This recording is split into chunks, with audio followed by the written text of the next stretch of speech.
Hold on, y'all. I got a phone call.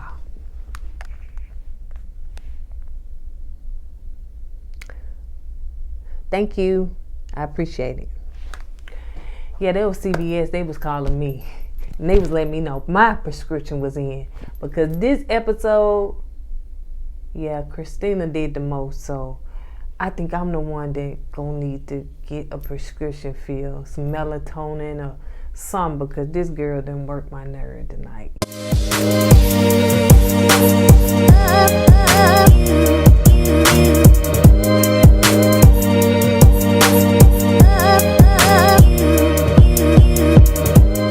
Hi, my name is Kourtney and welcome to our channel. My husband Eddie is not here because you already know he don't do this review, but he'll be on other reviews. But before we get into it, let me tell you what this channel is all about. This channel is about us, Kourtney and Eddie. We do relationship topics, reviews, and right now I am doing a standalone of Married at First Sight. So before we get into the review, let me make sure that let me tell you to make sure that you subscribe to this amazing channel. Make sure that you like. And if you're watching this via Facebook, make sure that you do what? Like and follow. And on all social media sites, comment down below. Y'all, the comments are always off the chain. I'm telling you, I enjoy them. I think you guys just come over here just for the comments. But anyway, so let's get into it, y'all. Now, this episode was a little slow. And it was a lot of fillers. So, hopefully this review will be, quick. But it wasn't really much to talk about because a lot of the interacting with the couples, really wasn't necessary to discuss. But let's go ahead and get into it. All right. Enough of that. This episode starts out with the couples. It's called Stranger Spouse. And the couples are doing a couples retreat. So right now they're getting ready to pack and ready to go to this retreat. So it first started out with Olivia and Amani. And as we know that Olivia and Brett did not make it, Brett decided to just leave and, he didn't want to go through with the marriage. And so, yeah, he was over it. But she was just telling Amani that Brett, when he left, he took everything, including the salt. I was like, ooh, that's petty. So she was helping her move and, they were just discussing about the marriage and how things did not work out. Now, Olivia did say that Brett did text her and say, hey, you want to hang out or you want to go on a date? Yeah. This is sounding like the Brett it was at the bachelorette party. You guys are right. Maybe I was giving Brett too much credit, but it sounded like this the Brett was at the bachelor party where he was up there sitting up there talking to another girl, which I think that was Henry's friend, talking to her and trying to hit on her when you at a bachelor party for you because you get married. So this sound like that Brett, not want to, I don't know. So she said that now things are opening back up. Of course, she's not married. And, now you get to go back to the restaurants and you get to do things. Now, this goes back to Olivia because she made this statement. To me, she said, now I don't have a husband to do those things with. So I just found it kind of weird that she made that statement like things are opening back up now. I don't have nobody to do none of that stuff with. She didn't say that, but that's what she meant. Okay, so let's move on to Henry and Woody. Henry and Woody are talking. I think Woody came over to Henry's place and they was talking about, Henry was basically saying that Christina, she's not home lately. Like I guess she come in randomly, come in every other day. I don't know where she's staying at, probably over that dude house that she was out with at 3:00 in the morning or wherever she was. And Woody was like, well, how are things going? He said, well, let me tell you one thing about Christina. I confronted her about her lies. And Woody's like, what's going on over here? And he was saying, she lied about this, she lied about that. So he said, I confronted her. And on top of that, when I confronted her, she turned around and basically said that I was gay. And so Henry Woody was like, what? Wait a minute. He was like, yeah. He was talking about that I was gay and the shady editors. Y'all know production is shady. They rolled the scene back and saying that she was saying that to Henry, saying that part of her saying that she was a flamboyant liar and she still likes to be dramatic but in a different way. I was like, girl, y'all, when I say y'all Christina did the most this episode, if not the most, close to the most. But to me, she did enough. Well, yeah, really and truly, Henry and Christina should have been just walking away like Brett and Olivia, and they should have been canceled. I enjoy Henry being on the show, but Christina is way too much. I think that she purposely, and she said that she purposely lied on Henry, and she said that she was just she was getting back at him because of the stuff that he did, because he called her a liar. So she was like, yeah, I said that. I did say that. She said, I don't believe it. You know, I got a text message, and she was like, and I should have just told him about it. Like, look, I just got this text message, but I don't believe she got a text message. Henry don't believe she got a text message. What it was like, what? Y'all got too much going on, because when he was saying, you know, she said I was gay, at that point, if y'all noticed, Woody couldn't even look at it in his eyes no more. He was like, oh, okay. But he said it's not true. And so he was like, I guess that helped him to, you know, calm down. He was like, okay, it's not true. So, you know, to ruin someone's character or say something like that is very, very low. And I wouldn't want to be married to somebody as petty, low down, and a flamboyant liar like she said, and she likes to create drama. She's very dramatic. So she said that with her own mouth. So she did say that she, you know, said that and made that up, but she said she got a text message. I don't believe that. Anyway, so let's move on to Karen and Miles. So Karen is not sure about the trip. You know, they're packing, they're doing all that stuff. So she's just not sure about the trip because there's so much stuff is going on. You got the pandemic, you got social injustice, and basically Karen says she would love to have just time to herself because she's been working, she's been doing all that. I'm saying to myself, when you were sitting on that couch with Miles and he was on one end, you was on the other, you had time to yourself. But you done had time to yourself. I just can't see where you had time with your husband, because it seems like, you know, according to what we see, you have plenty of time with yourself. That's just me. So the couples arrived at the retreat, and they all putting up the groceries, and, you know, they're getting ready to cook dinner, that New Orleans style food, you know, fish and Cajun, all the grease and all the oil and all the butter and all the goodness. So, you know, they're all cooking and they're eating. And so they sit down to get ready to eat. And one thing, I don't know if y'all paid attention to this, but why was Bennett eating with a whisk? That is to stir up the eggs, to beat the flour, egg, like all that stuff. Y'all cookers know that. But why was he eating with it? I guess because it's just Bennett. All right. Y'all answer my question. Thank you. So it says that the couples were eating my notes.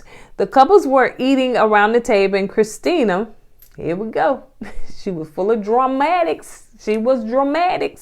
Christina said that Brett wasn't in it for the right reason. So they started talking about Brett and Olivia and how they missed that they are not, you know, one of the couples anymore. And she was getting very emotional about, you know, Olivia being gone. And she was basically saying that Olivia was robbed of this opportunity. And people was looking at her like, and she actually was crying. She was like, you know, I knew it about Brett. You know, I didn't have good vibes about him. And I'm saying, did you know it about yourself? They should have paired y'all up together. You know, because that's who people say y'all should have been winning. Me, and personally, I wanted to know how y'all would have got along. Y'all would have probably had more drama than some of these other couples on the show. So she was just getting very emotional, and people was looking at her like, girl, what is wrong? I'm telling y'all. Now, if she want to blame this on the meds, I don't know. But she's very emotional. She's very moody. She's very up and down. She's very in and out. Yeah, y'all do the math. So Bennett said that we had, Miles asked a question, and Bennett went gun-ho and said, yep, we had sex. We did it. He was like, oh, God, yeah. I guess you just wanted to get that off your chest. Yay. You know, did you say that, hey, we declared that we love each other? He didn't say that part of, so they didn't show us. But yeah, Miles was like, okay, now that we got that off the table, that's not really the question I wanted to ask, but okay. So one thing that Bennett said that, you know, about them being in the pandemic, that, and they doing this experience, I think it's supposed to be last, you know, 2 weeks, 8 weeks or something like that. They have now gone on to 2 months, 4 months, excuse me. They've gone on to 4 months. And he was like, you know, we have done things on this show that has never been done before. And, you know, I know for some it's been hard. For some it's been, good for them because they were able to see who they were really and truly married to before they actually went through to decision day. So they got, I guess, an extension. So now they're really able to say yes or no on decision day. So one thing that Miles did open up his feelings, and he said, all the injustice that's been going on, the harm that's been done to Black people and especially men, he's very concerned about that. And that he said that he really wants to open up, and he can be very vulnerable. He can be very transparent, but he said he really didn't feel like coming, with all this stuff. And we know for what's been going on in the last few months with, so many things that's going on. People, our Black men have been losing their lives in the street and, by the police, and just so much stuff, injustice that's been going on with us. And so he said, this has been very hard and heavy for him, and he really didn't truly want to come. And, he opened up his feelings to them. And he said, because sometimes, we as Black men, or Black people, we will sometimes just act like this stuff doesn't affect us when actually it's affecting us. It's affecting him. He's emotional. He wants to let people know that, I'm not really truly at a good place right now. It may seem like, okay, we want to just, we got a show to do. We're doing this, we're doing that. But actually, I'm being affected. I'm a Black man. This could have happened to me. And I'm sure it could have been more than he said, but they may have added it. But I'm sure he was actually in tune with his feelings and saying, this could have been me out on the streets. This could have been me, my brothers, my father, anybody hurt and harmed. So yeah, I am affected. Even though I have to do this show and we come into a retreat, I'm still letting y'all know that I'm not in a good place with this. So Karen said that she was very happy that Miles shared his feelings. She said that they do talk, and she herself is very concerned about, what's going on in the world today. So it was very hard for her to even come. So I guess they both agreed they didn't feel like coming because of what was going on. And so she said that she's very shocked that he opened up, but or expressed it to everybody. And she said she's very proud of him. She's glad that he did that. But I wish she would have told him that.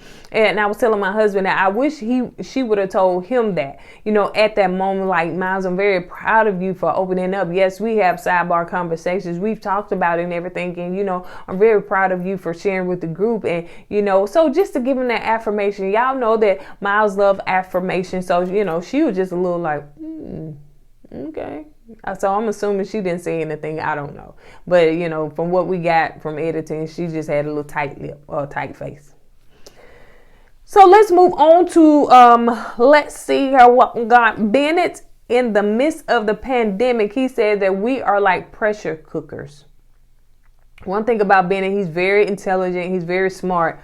And he knows really and truly how to put his words together to just make it make sense. So he said we're in the midst of the pandemic, and this is a pressure cooker, especially for couples, us coming together, and so much stuff is going on in the world, and we're putting it and being locked in pretty much with people that we don't fully know, and to just see how it goes. So to me, this was a true experiment. Christina said that she's glad that we are here. And here it started laughing. Because one thing he said about Christina, he said, I know what she gonna do. She gonna save face. She gonna act like everything is okay. She gonna come in and pretty much be like laughing and ha. And like we're in a good place, but we not.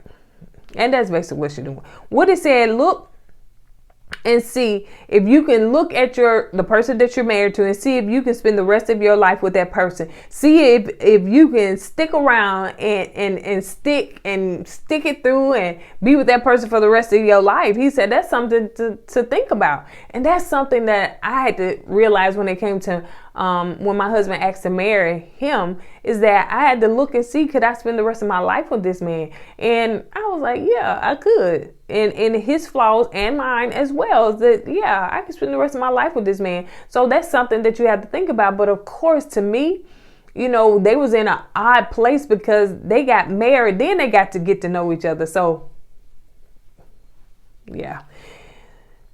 So Bennett decided that he wanted to do the worm, y'all. And he did the worm, but I think his worm had a stroke. Because, baby, that thing was not going nowhere. It was stiff as a board. All right, so let's move on to Christina.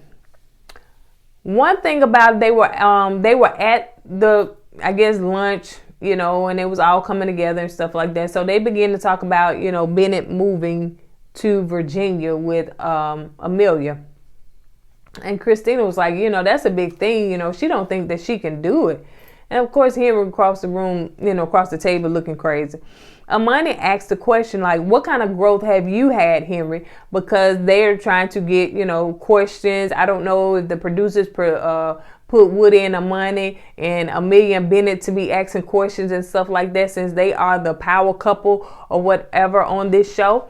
So Henry really truly didn't want to talk. Christina, she of course again want to save face. But Henry said that I wanted to be that successful couple, the ones that everybody admire and stuff like that. But he said pretty much didn't work out for us. It's been good, it's been bad, but he said I'm still in it, still trying to do the process and go through. Christina was like, well, I want to be with somebody that wants to be with me. But after coming here, I can see potential. Christina, stop with your up and down and in and out. Tell everybody that you lied. Tell everybody that you came in at 3 o'clock in the morning. Tell them where you was. Tell them who bed you may have been sleeping in, because your show went at the apartment. So tell them that. Stop saving face. Like, y'all about to be at the end. It's almost decision. They just come with the truth. It took Henry a minute to say something, because he really and truly don't want to get in confrontation with Christina. That's why Henry's pretty much over it. He's just trying to float along and do the things that he need to do. But yeah, he over it.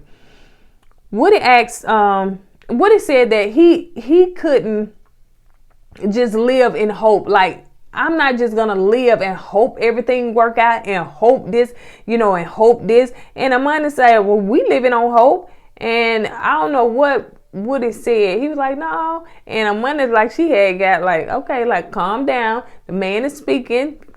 It's like she had jumped in her wife mode and stuff, because it was like, okay, because I don't know what Woody said, but it's almost like in a sense that, she kind of like, pulled back.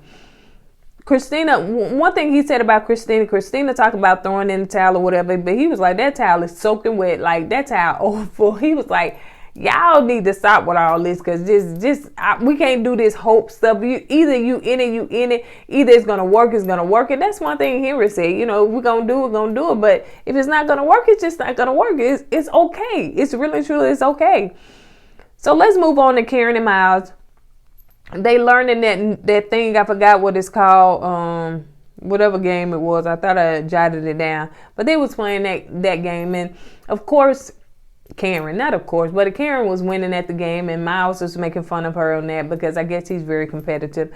But they was asking a question, and it was about decision day. And one thing that Karen said, that she is glad that we're having genuine conversations. And Miles said that, some things that he's able to get clarity on, he enjoys that. But he said, but being with your spouse 3 or 4 months and you still have no kiss, no hug, no nothing, he said that's tough for him. Karen is nervous about D-Day, decision day, because she's at this point where she's getting to know Miles. And it's like, girl, even when you're getting to know someone, there is a level of affection, because most of the time there's chemistry, there's attraction and stuff. And it shouldn't be that Miles is initiating the handholds, the kisses and stuff like that. I do understand in the beginning you were shy, but you should know him. Y'all won a game at the end of this. And it pretty much says that y'all pretty much know each other. So y'all evidently spend a lot of time talking and communicating and talking and getting to know each other. So versus the other couples that may be having their issues in line, that may be not getting along, that may be, kisses and smooches all the time. Y'all are doing, to me, some in-depth conversations and getting to know each other off camera, or maybe on camera, but we just don't see it. So I'm just trying to see at that point, Karen, it should be to the fact where he's no longer initiating. When you grab his hand and they said one of the questions was that you love his arms. I noticed that you like to put your hands on his arms. So I'm saying you are attracted to him. So why is it that you aren't initiating some kind of affection for this man? I don't get it. I'm really, I really want to see what decision they're going to look like for you guys, because from what I can see, Miles is not going to go through with it, because he's not going to be with a woman that, 3 or 4 months in and y'all still haven't had affection. He's not going to be with that. So let's go on to when they had to write to their 10-year-old self. So Bennett and Amelia were writing a letter to themselves, and she wrote this letter about basically how she's writing to her 10-year-old self, and she's basically going to say pretty much you're going to be happy because you're going to meet the man of your dreams. He wrote about a doggone Pokemon card that he wished he would have had then, that's now worth $20,000. Amelia got in her feelings about that, because she was like, I thought she was going to do some love, some romantic and stuff like that. I'm a little bit, disappointed that you didn't think about me, that you didn't write about me. So I'm like, girl, men ain't gonna sometimes do what you think they gonna do, girl. They may flip that switch on you, but now you're coming to see the real, see all the butterflies and the ice creams and the cake and the candy. That sugar high coming down a little bit, and now you finna see straight of what it is. So that part of it can only go so long, and then you're just gonna, okay, it's not gonna always be like that. So no, he wasn't thinking about you. He was thinking about them $20,000, because he said that he make about that much a year or less. So he really truly was in his feelings about that $20,000 car. So yeah, he wasn't thinking about you. So Christina and Henry writing to themselves. Whew. Christina was writing to herself, basically, saying that, you're going to make it. You don't always, one thing about you, don't take things so personally. And I got on here that Christina needs therapy. It is what it is. She needs some real deep therapy, mental therapy, because she was doing a lot of crying. She was doing a lot of in and out emotions. She was doing a lot of blaming other people. She was doing a lot. She was doing a whole lot. She was doing a whole lot. She was doing a whole lot. She was doing a lot, y'all. She was really doing a lot.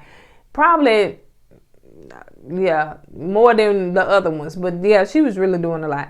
So Henry basically was talking about, the things that's going on in the world. Your judgment is on point. And he said that, one thing about your younger self, don't regret. He has some regrets, for not basically enjoying his life. But when he said that, your judgment is on point, it seemed like he was throwing shade at Christina. It seemed like she got in her feelings about that, because she was like, I don't know what Henry letter was about. I was so confused. So it's like I'm saying, girl, we got confused about your letter too. Like both of them was, in a sense, she was throwing a whole lot of shade. He just threw just a little bit of leaf of shade, just a little. But yeah, so he was like, basically, I know what you're doing. I'm not finna deal with this. And I don't even see, if somebody questioned if I was a man, masculinity like she did, I wouldn't want to be around her. I wouldn't trust her. I'd be in my feelings. And I think here he is. I think that's why he threw that shade. He was like, trust your judgment. Like, I know exactly what you did and what's really going on. So yeah, you ain't finna have me on national TV and let everybody think that what you said was true, because it was all lies. So Woody and the Money are playing dominoes. And I'm saying to myself, y'all know sometimes I go, the Fruitful Wife, she does a live viewing, so while it's airing, she's talking, she's chatting with people. And so I go to her live when I'm able to, writing down things. So I went there, and I went on there, and I was like, y'all, Woody, why Woody and the Money ain't playing no games with the 10-year-old self, like getting to some hard questions or something like that? I said, they act like they the royal couple. Like, the World Cup, they up there playing dominoes and stuff. So, people in the chat was like, maybe they did, but maybe we didn't just get to see it. So, I don't know. So, Christina, let's move on to where they were having a little girl talk. Christina, Money, and Amelia. Don't know why Karen was there. When it was the guys, it was Bennett, it was Henry, and it was Miles. Don't know why Woody wasn't there. So, maybe they excluded one from each group on purpose. So the question was asked, what kind of sacrifices are you making, when it comes to your marriage? And Amelia Okay, I'm sorry, I'm doing the latest. So Amelia was saying the big sacrifice is moving. So that's the sacrifice that she's making, is that she's moving. For the men, the same question kind of was asked for Bennett, and he said he think that he don't know if the moving would bother him because of the pandemic. One thing about it, he didn't have anything going on right here, so him moving, it ain't nothing going on in there, so ain't nothing going on right here. So it's like he really truly wouldn't know for sure unless everything opened back up how things are going to flow. Is it going to affect him? Is it going to be better for him in New Orleans, or is it going to be better for him in Virginia? So, but he's game with, the movement. Their whole storyline is about this move. But, he pretty much over it. I don't think that he wants to move 100%. I think that he's a little bit afraid. But I think that he's, like he said, he's just going to go for it. So the girls were talking, and the question is that I feel like I don't know Henry. Christina, she said, I feel like I don't know Henry. Amanda said, do you feel like you are being honest? Like I'm saying, so Woody must have went and told her about what Henry said about the honesty, because why would that, even come up? Christina said she has let things, one thing about Henry, she feel like she has let things build up. Well, in this part, I don't understand what Christina was trying to say. It really didn't make sense. Amanda said she don't understand what she was trying to say. Everything was confusing. But this just is like Christina. She talk in circles. If she don't talk in circles, she stop. She'll go down the street, pick up somebody, drop them off, and then she'll come. She'll fix her a ham sandwich, go to sleep, and wake back up. That's how confusing everything is for her, because she just all over the place, under the bed, on top of the bed, jumped outside, went out the window. She just all over the place. She just do way too much. So it's really hard for somebody to piece it all together, because it doesn't make sense, period. It doesn't make sense. So, after she got finished saying all that, they all was like, okay, we're going to drink a glass of wine on that. But she said they're in a better place. I don't know what place she at.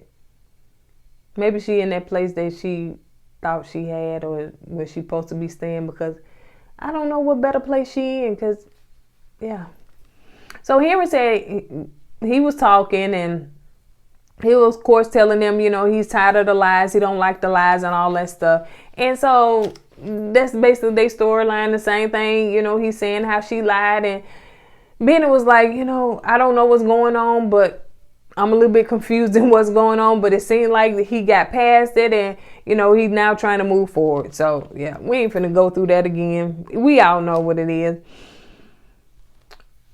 So the question was asked, how do you feel about spending the rest of your lives with Karen? The question was asked for Miles. And Miles was straight up honest, y'all. Now, y'all say he ain't been honest. He got 4 months in now. He is past all that stuff, lovey-dovey and trying to be nice and all that stuff. Nah, he had his wits in now. And he was like, I don't know. He said, but I don't think I pretty much can. He said, I see why the people matched us up, the experts matched us up. We have a good friendship. We have a good relationship. We can be, we can conversate. I think she's beautiful, all that good stuff. But he said, but I don't know right now. I can't answer that question if I can spend the rest of my life with her, because right now she's not opening up and she's not being affectionate. He know what he needs and she's not giving it to him. So Miles and Woody were, talking, and basically Miles opened up to Woody and was just saying that, it's something missing. He was like 2-3 months with this woman, and I just can't figure it out. It's something missing. It's just something not right. He said, I go from being single to married. And then going from, when you single, you can date who you want to. If this person show you love, affection, all that stuff, you're not committed to somebody, unless you want to be. But in this case, you're supposed to be, because this is something they signed up for. But he was like, so I'm married to a person that's not showing me affection. Like, and basically he was also talking about the sex. I'm sure when, he was out there, maybe he was able to get it here and there and everywhere. But now it's just like clink, clink, locked down. And not only that, she's not even showing me that she's even interested. So Woody was like, well, how long is it going to take? Dude, you've been working out. You done lost 20 pounds. He was like, He said, that's all I can do is work out. I said, ooh, that sounds like prison, because you ain't got nothing else to do at prison but work out when you know. So, and maybe because of the, pandemic, quarantine, that, he's just been focusing on exercising, and he hadn't been working and going out like she has. So Woody was like, y'all need to put a timeline on that. I don't see how you could do it, bro. That couldn't be me. Like, now if that was, me and money, like, I couldn't do that. So you got to put a timeline on that. He's like, man, how am I put a timeline? I can't put a timeline on that. We sleep in the same bed together and stuff like that. And I told her I would never want her to feel uncomfortable, because she already said she felt unsafe. So you don't want to make them moves. Don't listen to Woody. Don't want to make them moves, because I don't even know if you told him that part. I think you did. But yeah, so he's like, it's just hard to be with someone and you haven't been intimate with them. So Woody was like, bro, that ain't gonna be me. So, they had game night, and I thought that was cute. No, again, like I said, this was a slow episode. I thought everything was cute. It seems like Miles and Karen won the game. And yeah, I thought that, y'all know, Woody and Amani is so funny, but Amani, to me alone, is definitely funny herself. But I think they got a question wrong, and she was like, I ain't finna eat no doggone bees. I think she cussed, but she was like, I ain't finna eat no bees. Like, why would you think I'm gonna eat some bees? But yeah, it was just so funny. I can really see them probably having their own spinoff show. I don't know if that's some Lifetime will want to do, but why not? I can see them having their own spinoff show, maybe having some of their friends over and couples over and stuff, and making it work. So yeah, they won. And again, like I said, to me, the reason I think Karen and Miles won, because they spend a lot of time just communicating and talking, and just trying to get to know each other. So again, after these many months, why can't you at least hold the man's hand without him asking? So all of this and going through all of this, one thing it made Amani realize, she said that I can't really sweat the small stuff. I'm not going to compare our marriage, our relationship to the other couples, but I can see that I don't want to sweat the small stuff. She was talking about his laundry and how she got to go and hunt for his laundry out of his, hamper. And she was like, I can just wash the clothes. It's not a big deal. She is happy that they're happy. And if that's the biggest things of their argument, maybe let's toss that to the side, because other couples dealing with some stuff like no affection, lying, can't get along, moving out of state. Yeah. So anyway, so you guys, that was pretty much it. I hope you guys enjoyed this review. It wasn't much in this, but we did what we did. We did what we had to do. But next episode is really supposed to be good. They're supposed to, intertwine and bring family and all that stuff in. Of course, Christina still drama, and Brett and Olivia will actually be on that episode. So can't wait to watch that. On that note, again, make sure that you subscribe to this amazing channel. I appreciate all the love. I appreciate you guys for, giving us views, and I appreciate those likes and algorithm pushing us up in YouTube. I appreciate all of that. I'm just very honored and overwhelmed with all the love that you guys have been showing on this channel. So I appreciate you so much. I really, really do. And make sure that if you're watching us via Facebook, make sure that you like and follow. And on all social media sites, do what, y'all? Comment down below. On that note, I'm going to go ahead and get it out of here. I will see you guys on the next video. Again, don't forget to go with God and let God do what? Go with you. Bye-bye. Deuces. Why did I wave? I'm sorry. Deuces. I forgot what I need to. Bye.